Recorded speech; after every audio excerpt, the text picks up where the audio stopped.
इस वीडियो में हम लोग जानेंगे एपी का एनवा पद क्या होता है। एनवा पद को निकालने का ये एक सूत्र होता है, ये किस तरह से बनता है, ये सूत्र कैसे तैयार हुआ, कैसे बना, इसको जानेंगे हम लोग इस वीडियो में।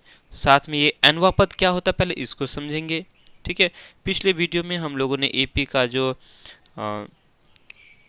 व्यापक रूप है उसको हम लोगों ने वहाँ अधूरा छोड़ा था कि अगले वीडियो में हम लोग व्यापक रूप को अच्छी तरह से देखेंगे कि वो किस तरह से बना। इस वीडियो में हम उन सारी चीज़ों को क्लियर करेंगे। ठीक है, हम लोग देखो, इसमें हम लोगों ने बहुत सारी चीज़ जान चुका है। जैसे ये हम लोगों ने एपी ले लिया। क्या लिया हम लोगों ने? एक एपी 5 है, 7 है, 9 है, 11 है, इस तरह से आगे बढ़ते चले जाएंगे। तो एक ये क्या हो गया? एपी हो गया। क्यों? क्योंकि इससे ये कितना ज़्यादा है? 2 ज़्यादा है। इससे कितना ज़्यादा है? 2 है। इससे ये 2 ज़्यादा है ना? तो 2 2 का फर्क सब में है। ठीक है, तो ये क्या हो गया हम लोग का? एपी हो गया। कोई दिक्कत? यहाँ तक आप लोगों को तो दिक्कत नहीं होना चाहिए। जब कलम कहाँ फेंक दिया? अच्छा देखो, उसके बाद हम लोगों ने देखो ये क्या है। जब ये एपी है तो ये क्या है भाई? ये मेरा पहला पद है, प्रथम पद। ये दूसरा पद को A2 बोलते हैं। और ये तीसरा पद है जिसको A3 बोलते हैं। और ये चौथा पद A4 बोलते हैं। ये हम लोगों ने जाना हुआ है। अच्छा, अब इन सब में क्या कॉमन है भाई? तो कॉमन कौन सी संख्या है? तो 2। 2 एक ऐसी कॉमन संख्या है, निश्चित है, जो सब में, पहला को छोड़ करके सब में है ना? प्रत्येक संख्या अपने में, अपने से पूर्व वाले में 2 जुड़ने पर ही प्राप्त हुआ है। 7 कैसे मिला? तो 5 में 2 जोड़े तो 7 मिला। 9 कैसे मिला भाई? तो 7 में 2 जोड़े तो 9 मिला। 11 कैसे प्राप्त हुआ? 9 में 2 जोड़े तो 11 प्राप्त हुआ। यानी अगला जो प्राप्त होगा, अगला जो पद मिलेगा, उसमें अगर हम इस 11 में अगर 2 को जोड़ देते हैं तो क्या हो जाएगा? अगला पद प्राप्त हो जाएगा। ठीक है, इसी तरह से हम लोग को मिलते जाएंगे। तो अब देखो यहाँ जो है, ये जो 2 मिल रहा है, ये 2 क्या हो गया? डी हुआ। 2 क्या हुआ? डी हुआ। अच्छा, इसको पहला प्रथम पद को हम लोग ए से दर्शा देते हैं। A1 ना लिख करके ए दर्शा देते हैं। ठीक है, अब देखो इस 7 में 5 और 2 है। 5 जोड़ 2 7 हो गया। 5 क्या है? ए है। हम इस 7 को ऐसे लिख सकते हैं, ये 5 जोड़ 2, डी मेरा 2 है। कोई ऐतराज है? मेरे ख्याल से कोई ऐतराज नहीं होना चाहिए, है ना? अच्छा, इस 9 को हम लोग क्या लिख सकते हैं? 9 में क्या है? 7 और 2 है, तो 7 क्या है? A2 है। दूसरा पद में हम लोग जब डी मिलाते हैं तो क्या बन जाता है? ये तीसरा पद। देखो, पहला पद को ए बोल देते हैं, A2 को हम लोग ए जो डी बोलते हैं, है ना? पहला पद में डी को जोड़ देंगे तो दूसरा पद मिल गया। अर्थात A2 के जगह हम लोग इसको भी लिख सकते हैं। कोई ऐतराज है? कोई ऐतराज नहीं। अब देखो 9 है, 9 में क्या क्या है? 7। ये A2 क्या है? 7 7 है ना? A2 7 लिए हैं, तो ये 7 जोड़ 2 हो गया। अच्छा, अब इसको हम लोग लिख सकते हैं, तीसरा में हम डी को जोड़ देंगे। तीसरा क्या है? 9 है। इसको वैसे समझाने के लिए है, ठीक है, समझो। 9 है, 9 क्या है? तीसरा पद है, तो तीसरा पद लिख लिया। तीसरा पद में हम 2 को जोड़ दिए तो क्या मिला? चौथा पद मिल गया। अच्छा, यहाँ तक क्लियर? यानी अब यदि हम लोग इसको छुपा दें, ये 5 7 9 11 को हटा दो, छोड़ दो, अब उसको ध्यान मत दो, तो क्या बन जाएगा? पहला पद को ए बोलेंगे, दूसरा पद को ए जोड़ डी बोलेंगे, और तीसरा पद को A2 जोड़ डी, चौथा पद को A3 जोड़ डी हो गया। इसको थोड़ा आगे अगर करेंगे, इसको भी अगर बदल देंगे तो ऐसा कुछ होगा। देखो तो ये तो ए हो गया, ये तो वही रह गया, ये इसमें कोई बदलाव मत करो अभी फिलहाल। आगे चलेंगे, आगे जो भी बदलाना है पहले एक एक करके ध्यान से समझो। अच्छा, A2 को हम लोग A2 की जगह ए जोड़ डी लिख सकते हैं, क्योंकि A2 क्या है? ए जोड़ डी, तो A2 की जगह हम लोग ए जोड़ डी कर देते हैं। ये A2 हो गया, उसके बाद ये एक ठो डी हो गया। ठीक है, एक बार में ही ले देते हैं। अब देखो ध्यान दो, ये A3 है, तो A3 के जगह हम लोग इसको लिख सकते हैं, या इसके जगह हम लोग इसको भी लिख सकते हैं। A3 A2 जो D है, और यही A2 जो D क्या है, A जोड़ 2 ठो D है। तो हम लोग इसको पहले A3 के जगह इसको लिख देंगे, कोई ऐतराज नहीं होना चाहिए। क्या ठो D है, 2 ठो D, 2 ठो D, उसके बाद ये जोड़ और ये D। समझो बात को, ठीक है। अब इसको हम लोग ऐसे लिख सकते हैं, पहला तो हो गया A, दूसरा हो गया A जोड़ D, और तीसरा हो गया A जोड़ 2D, और चौथा हो गया A जोड़ 3D। पहला A, दूसरा AP का दूसरा पद A जोड़ D, AP का तीसरा पद A जोड़ 2D, AP का चौथा पद होता है A जोड़ 3D। ये इसी को हम लोग बोले थे AP का व्यापक रूप, AP का व्यापक रूप बोले थे। A जोड़ D, A जोड़ 2D, सॉरी ये नहीं, A जोड़ 3D, उसी तरह से A जोड़ 4D, A जोड़ 5D, इसी तरह से हम लोग आगे बोले थे। ये हम लोग का क्या होता है, AP का व्यापक रूप। प्रथम पद, पहला पद, दूसरा पद, तीसरा पद, चौथा पद, इसी तरह से पांचवा पद, ऐसे ही चलते चलेंगे। ठीक है, चलो इसको हम लोग आगे अब और क्लियर करते हैं। AP का व्यापक रूप कैसे बना ये हम लोग समझ गए, जो पिछले वीडियो में हम लोगों ने अधूरा छोड़ा था। ठीक है, हमें यहाँ ज्ञात करना है AP का nवां पद। ये AP का पहला पद है, ये AP का दूसरा पद है, ये AP का तीसरा पद, ये AP का चौथा पद। ऐसे ही AP का nवां पद क्या होगा, इसको हमें क्या करना है, जानना है इस वीडियो में। ठीक है, यहां तक क्लियर, कोई दिक्कत नहीं है। अच्छा, एक बार फिर से देख लो। पहला पद 7 में, 7 कैसे प्राप्त हुआ, 5 में 2 जोड़ के, तो 5 मेरा पहला पद है और 2 D है। ठीक है, 9 कैसे प्राप्त हुआ, तो दूसरा पद में हमने D को जोड़ा, यानी 7 में 2 को जोड़ा, तो 7 क्या है, दूसरा पद, तो 7 के जगह हमने दूसरा पद लिख लिया। उसके बाद D, तो ये 7 हो गया और ये 2 हो गया, 7 और 2 9 हो गया। उसके बाद ये 11 कैसे मिला भाई, 9 में हमने 2 को जोड़ा, 9 क्या है, तीसरा पद है, ये तीसरा पद है 9। ठीक है, तो 9 में हमने 2 को जोड़ दिया, तो ये चौथा पद मिल गया। अब हम जब इसको नहीं देखेंगे तो सीधा हम समझेंगे पहला पद को A बोलेंगे, दूसरा पद A जो D है, तीसरा पद, दूसरा पद में हम D को जोड़ देते हैं तो तीसरा पद मिल जाता है, चौथा पद, तीसरा पद में जब हम लोग D को मिला देते हैं तो हो जाता है चौथा पद। अब देखो आगे अगर हम देखें तो ये A जो D दूसरा पद है।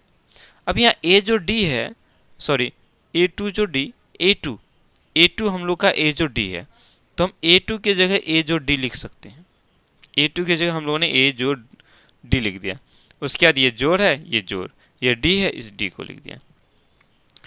ठीक है, समय को बचाने के लिए, कॉपी को बचाने के लिए हम लोगों ने क्या कर दिया, अब यहाँ A3 की जगह, अब ये पूरा A3 हो गया ना, तो A3 की जगह A, और ये क्या ठो D, 2 ठो D, तो A3 की जगह हम लोगों ने इसको लिख लिया, A जोड़ 2D, D 2D हो गया, 2D। उसके बाद ये जोड़ है, ये जोड़ है, ये D है, ये D है। अब अगर इसको आगे बढ़ाएं तो पहला पद, दूसरा पद, तीसरा पद हो गया D 2D, A जोड़ 3D, 2 ठो D यहाँ, 1 ठो D यहाँ, 3 ठो D हो गया। तो अब देखो जैसे हम लोगों ने इसको लिखा, ये पहला पद, दूसरा पद, तीसरा पद, चौथा पद, पहला पद, दूसरा पद, तीसरा पद, चौथा पद। ठीक है, इस तरह से ये हम लोग का AP बन गया। तो यही क्या है, हम लोग का AP का व्यापक रूप है। ठीक है, तो इस तरह से ये तो AP का हम लोगों ने व्यापक रूप समझ गया। अब इसी में जैसे पहला पद, दूसरा पद, तीसरा पद, देखो आगे बताते हैं। आगे ऐसे समझो इसको, हम लोगों ने समझा AP का जो पहला पद है, AP का पहला पद A, दूसरा पद देखो,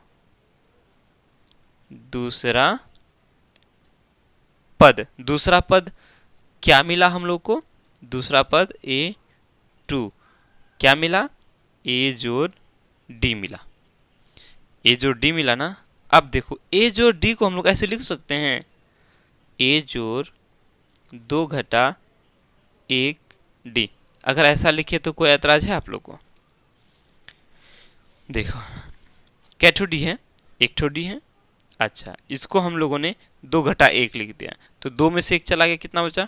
1 ही बचा। उस 1 को हम डी के साथ गुना करेंगे तो डी ही प्राप्त हो गया, यानी ए जो डी ही है ये, इसमें कोई ऐतराज नहीं होना चाहिए। चलो अगर हम तीसरे पद की बात करेंगे, तीसरा पद A3, ठीक है। तीसरा पद को हम लोगों ने क्या देखा? ए जोड़ 2D, यही देखा है ना। तीसरा पद को हम लोगों ने अभी निकाला, ए जोड़ 2D, ठीक है। तो तीसरा पद के जगह हम लोगों ने ए जोड़ 2D लिख दिया। अच्छा अब इसको देखो, क्या हम लोग ऐसे लिख सकते हैं? ए जोड़ 3 घटा 1 जोड़ डी, 2D है। 2 को हम लोग 3 घटा 1 लिख सकते हैं, 3 में से 1 चला गया, कितना बचा? 2 ही बचा, तो 2D हो गया। इसी तरह से अगर चौथे पद की बात करेंगे, समझना, ठीक है।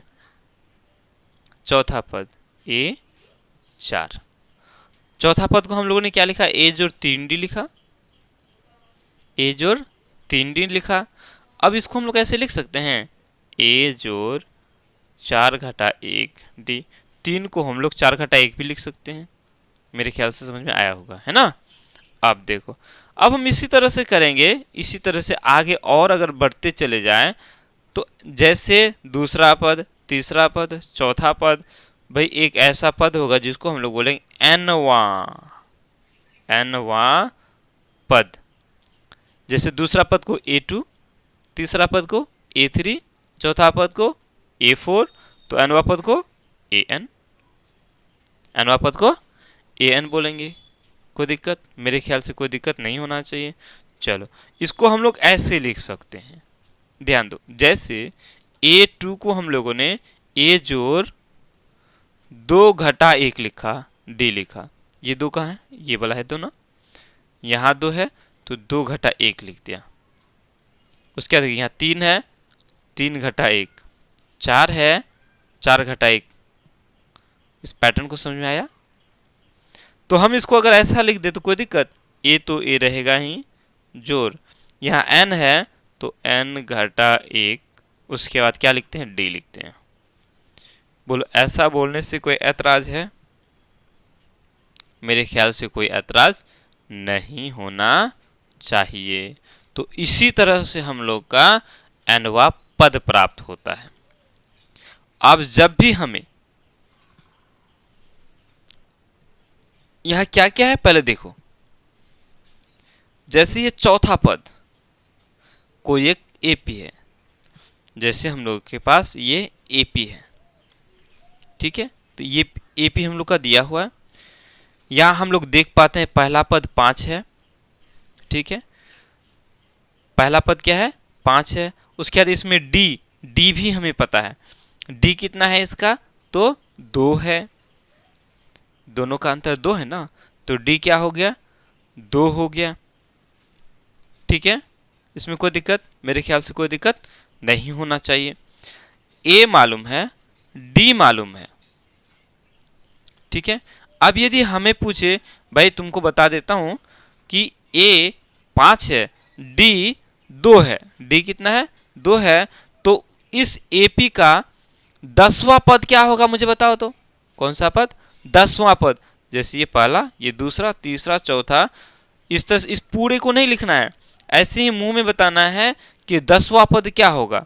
आगे 10वें नंबर पर एक पद मिलेगा, दूसरे नंबर पर 7 है, तीसरे नंबर पर 9 है, चौथे नंबर पर 11 है। इसी तरह से 10वें नंबर पर तो कोई पद संख्या होगा, उस 10वें नंबर का संख्या ज्ञात करो। तो 10वें नंबर का मतलब 10वां पद ज्ञात करो। तो सीधा सिंपल क्या करना है? 10वां पद बोल रहे हो ना भाई, हम लोग जानते हैं यहां हम लोग का ए दिया हुआ, ए कितना है? 5 है, और डी कितना है? डी है हम लोग का डी है हम लोग का 2, और बोल रहा है कि 10वां पद निकालो। कौन सा पद? 10वां पद। जैसे ये दूसरा पद तो A2, तीसरा पद तो A3, चौथा पद ए 4, तो ऐसे ही कौन सा पद, 10वां पद, 10वां पद मतलब ए 10, निकालो क्या होगा। तो क्या करेंगे हम लोग, क्योंकि हम लोग इस सूत्र को जान गए हैं कि nवां पद कैसे ज्ञात करते हैं, 10वां पद निकालना है, इस सूत्र पर हमें डाल देना है। ठीक है, देखो 10वां पद निकालना है तो लिखेंगे ए 10, ए 10 का मतलब क्या हुआ, 10वां पद। ए 1 का मतलब पहला पद, ए 2 का मतलब दूसरा पद, ए 3 का मतलब तीसरा पद, ए 4 का मतलब चौथा पद, ऐसे ही 10वां पद, तो ए 10 का मतलब 10वां पद। अब हम लोग सूत्र लगाएंगे, ए कितना है भाई, ए 10वां में हम लोग पहले क्या लिखेंगे, ए कितना है, 5 है, जोड़ है, जोड़ लिखेंगे, उसके बाद क्या लिखते हैं, n घटा 1, तो 10 घटा 1, उसके बाद डी लिखेंगे, डी कितना है, 2। अब देखो क्या करेंगे, 5 जोड़ 10 में से एक चला गया, 9 गुना ये 2। अब ध्यान दो, 5 और 9 दूनी 18, तो 18 और 5 कितना हो जाएगा, 23 हो जाएगा। तो 10वां पद क्या हो जाएगा, 23 होगा। देख लो ध्यान से, इसी को आगे बढ़ा के देख लो, इसको देखो, 5 है, 5 के बाद 7, 7 के बाद 9, 9 के बाद 11, 11 के बाद क्या होगा, 11 के बाद 13 होगा, 13 के बाद 15 होगा, 15 के बाद 17 होगा, 17 के बाद 19 होगा, 19 के बाद 21 होगा, 21 के बाद 23 आया ना। देखो 23 कौन सा पद है, 1 2 3 4 5 6 7 8 9 10, देखा 10वां पद हम लोग का 23 निकल गया। तो इस तरह से लिखना पड़ा। अब हमें यदि बता दे कि भाई पहला पद इतना है और डी इतना है, और पूछे कि 500वें नंबर पर, 500वें नंबर पर कौन सा संख्या हो बताओ, तो हम बता देंगे, क्योंकि हम जानते हैं 500वां नंबर का संख्या पूछेगा तो 500वां पद निकालना है, तो ए 500 कर देंगे, फट से निकल जाएगा। तो इसके करने से कितना ज़्यादा फायदा हुआ, तो इसी को लेकर के हम लोग आगे जितने भी क्वेश्चंस बनाएंगे, इसी से रिलेटेड हम लोग का प्रश्न सारा का सारा होगा। ठीक है, अब मेरे ख्याल से बहुत अच्छी तरह से समझ में आ गया होगा कि ये जो हम लोग का एपी का व्यापक पद प्राप्त हुआ कैसे हुआ, वो हम लोगों ने इस तरह से निकाला। अब हम लोगों ने जाना कि किसी भी एपी का जो व्यापक रूप होता है वो ये रूप होता है, ए जोड़ डी दूसरा पद, ए जोड़ 3d तीसरा पद, ए जो 2d, ए जोड़ 3d चौथा पद। इसी तरह से अगर हमें पूछे भाई बताओ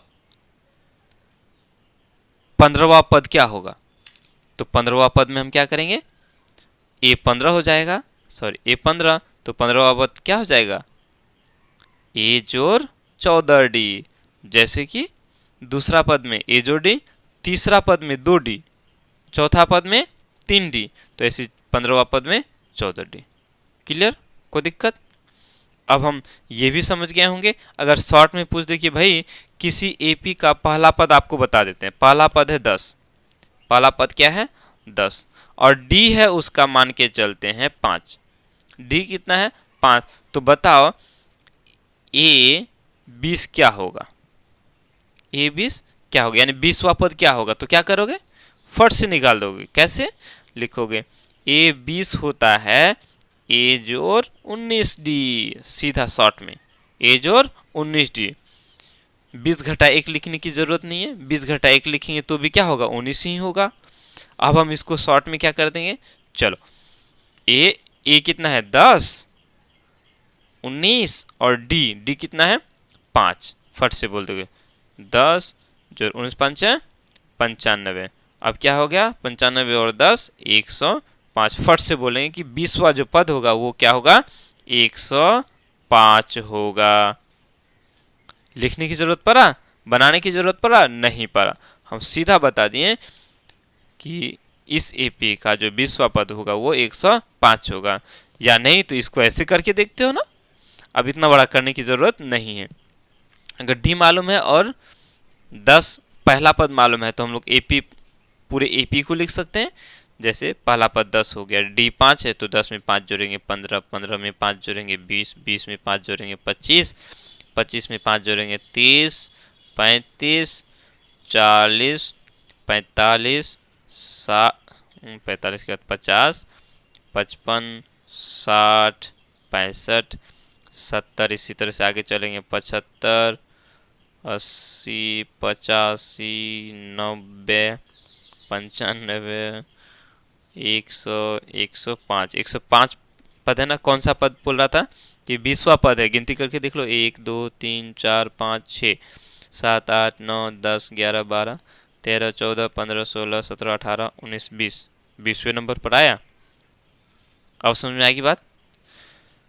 हमें इस तरह से जब भी दिया जाए तो आसानी से हम इसको बना लेंगे। चलो अब हम लोग आगे इससे रिलेटेड और क्वेश्चंस को सॉल्व करते हैं।